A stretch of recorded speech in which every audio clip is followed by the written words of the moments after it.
Forge, Chapter 57. We lost our favorite ally at Moor Hall the next day. Mrs. Cook had received news that the wife of one of her grandsons was carrying a babe and was not having an easy time of it. General Greene arranged for a pass for the old lady so she could travel to Philadelphia to help. Her son, in the 5th Pennsylvania, had hired a farmer to transport his mother in his parrot to the city. Isabel and I watched as William Cook helped his mother into the wagon and secured the birdcage at her feet.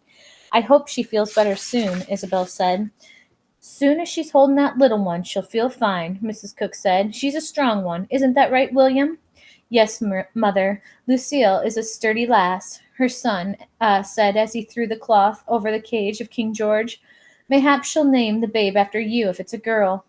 What the world needs right now, or what the world needs is to set its rights is another Matilda Cook. I should say not, scolded Mrs. Cook.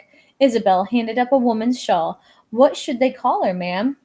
They ought to call her Mattie. She wrapped her shawl around her shoulders. Matilda sounds like an old hen. Mattie is the name with some gumption. I'll make sure Lucille agrees. She grabbed the wagon seat as a farmer climbed up next to her and picked up the reins. Farewell and good luck.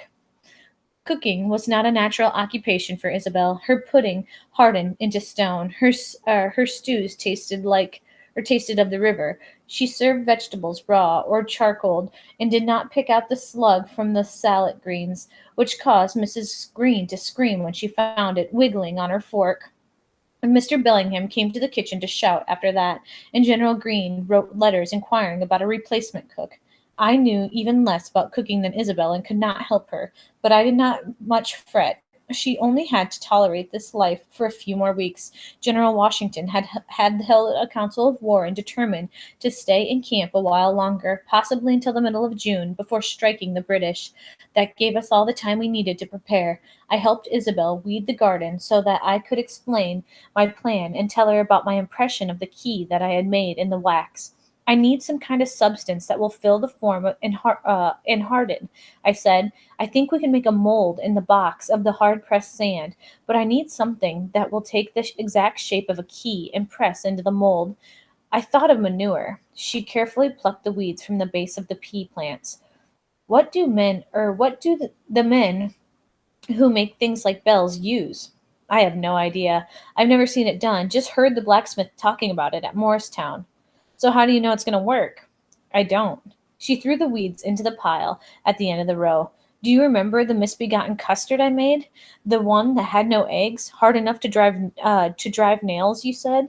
I wager that would pour and harden good. But what are you going to uh but what are you going to fashion the key from?